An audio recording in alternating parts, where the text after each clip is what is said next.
नमस्कार दोस्तों, जैसा कि पिछले वीडियो में आपने भारत के संविधान की प्रमुख विशेषताएं और आलोचनाएं देखी थी। तो हम संविधान के बारे में पढ़ रहे हैं। तो अभी हम चौथे अध्याय में इसकी प्रस्तावना के बारे में पढ़ेंगे। तो वीडियो का पूरा देखें कृपया। देखिए, सबसे पहले अमेरिकी संविधान में प्रस्तावना को अपनाया गया था, ये शामिल किया गया था। N.A. पालकीवाला ने प्रस्तावना को संविधान का परिचय पत्र कहा है। तो दोस्तों, ये बात बहुत इम्पोर्टेंट है कि N.A. पालकीवाला ने संविधान को प्रस्तावना को संविधान का परिचय पत्र कहा है। अब हम प्रस्तावना के उद्देश्यों को जानेंगे कि प्रस्तावना के उद्देश्य क्या है या इससे हमें क्या देखने को मिलता है, ये सीखने को मिलता है। तो देखेंगे, इसमें पहली बात जो है, संविधान के अधिकार का स्रोत क्या है, तो वो प्रस्तावना ही है। भारत की प्रकृति भी संविधान की प्रस्तावना में देखने को मिलती है। संविधान के उद्देश्य भी इसमें नजर आते हैं और संविधान लागू होने की तिथि भी इसी में दी गई है। तो हमें इतनी सारी जानकारियां प्रस्तावना के माध्यम से मिल जाती है। प्रस्तावना के मुख्य शब्द क्या क्या है जिन्हें हम देख सकते हैं। पहली है संप्रभुता, दूसरी है समाजवादिता और तीसरी न्याय, चौथा पॉइंट है धर्मनिरपेक्षता, पांचवा लोकतांत्रिक, छठा गणराज्य, सातवां स्वतंत्रता और आठवां समानता और नौवां तत्व जो है वो है बंधुत्व।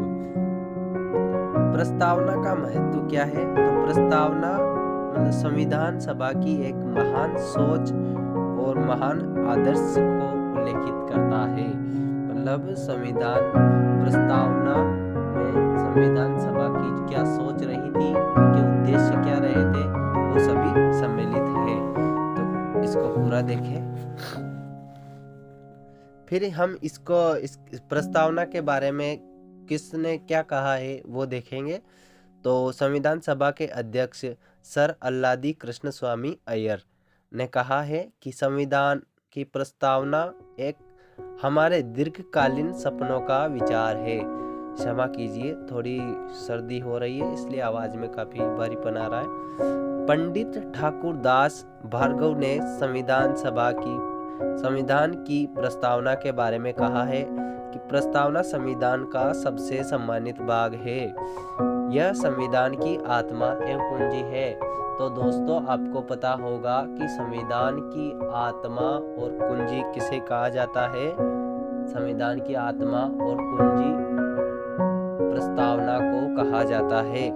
लेकिन इसमें ध्यान रखने योग्य ये बात है कि जब हम हमारे मौलिक अधिकार पढ़ेंगे, मूल अधिकार पढ़ेंगे, तब उसमें संविधान की आत्मा, संवैधानिक उपचारों का अधिकार को डॉक्टर भीमराव अंबेडकर जी ने कहा है। तो इस बात को विशेषकर से ध्यान रखें। और संविधान के एक भाग के रूप में प्रस्तावना, इस शब्द को देखेंगे हम। बेरुवाड़ी संघ मामला 1960 संविधान के 143 के अनुच्छेद के तहत राष्ट्रपति द्वारा संदर्भ में लिया गया था, जो कि बेरुवाड़ी संघ और एक्लेव परिवर्तन 1960 के बारे में भारत पाकिस्तान समझौते को लागू करने से संबंधित था। केशवानंद बनाम केरल राज्य, यह केशवानंद भारती मामला बहुत ही गंभीर मामला है। इसको आप हमारे वीडियो में देख सकते हैं। इसको हम इस पे विस्तार से चर्चा दूसरे वीडियो पे करेंगे। तो 1973 की बात है ये, और यह संविधान में किसी भी प्रकार का संशोधन करने से संबंधित था।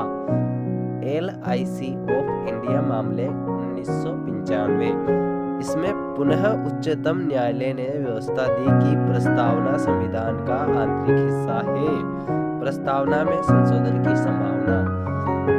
अब तक इसमें केवल एक ही बार संविधान या प्रस्तावना का संशोधन हुआ है, और दोस्तों वो भी आपको पता है कब हुआ था। 42वें संविधान संशोधन अधिनियम 1976 के तहत हुआ था, जिसमें इसमें 3 नए शब्दों को अपनाया गया था: समाजवादी, धर्मनिरपेक्ष और अखंडता। धन्यवाद। नमस्कार दोस्तों, जैसा कि पिछले वीडियो में आपने भारत के संविधान की प्रमुख विशेषताएं और आलोचनाएं देखी थी। तो हम संविधान के बारे में पढ़ रहे हैं, तो अभी हम चौथे अध्याय में इसकी प्रस्तावना के बारे में पढ़ेंगे। तो वीडियो का पूरा देखें कृपया। देखिए, सबसे पहले अमेरिकी संविधान में प्रस्तावना को अपनाया गया था, ये शामिल किया गया था। N.A. पालकीवाला ने प्रस्तावना को संविधान का परिचय पत्र कहा है।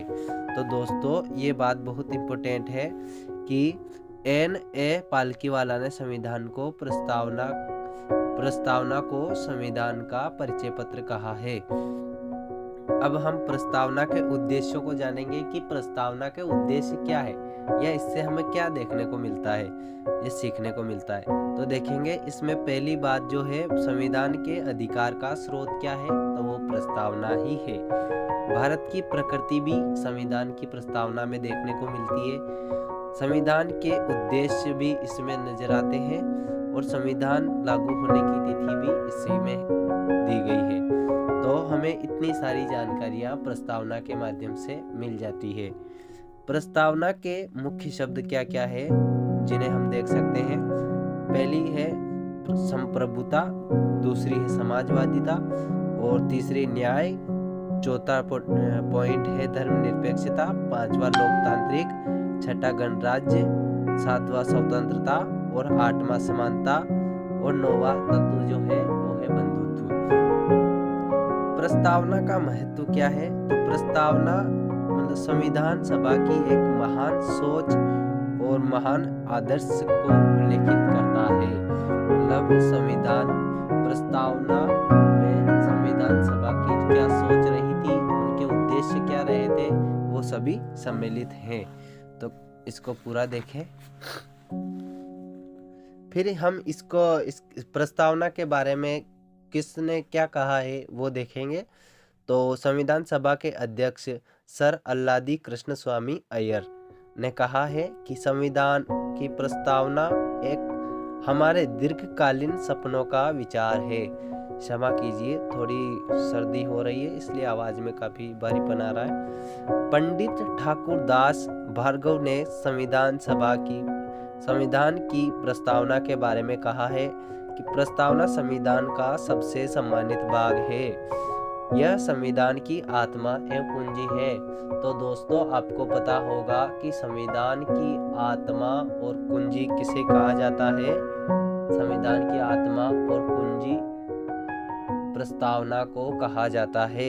लेकिन इसमें ध्यान रखने योग्य ये बात है कि जब हम हमारे मौलिक अधिकार पढ़ेंगे, मूल अधिकार पढ़ेंगे, तब उसमें संविधान की आत्मा, संवैधानिक उपचारों का अधिकार को डॉक्टर भीमराव अंबेडकर जी ने कहा है। तो इस बात को विशेषकर से ध्यान रखें। और संविधान के एक भाग के रूप में प्रस्तावना, इस शब्द को देखेंगे हम।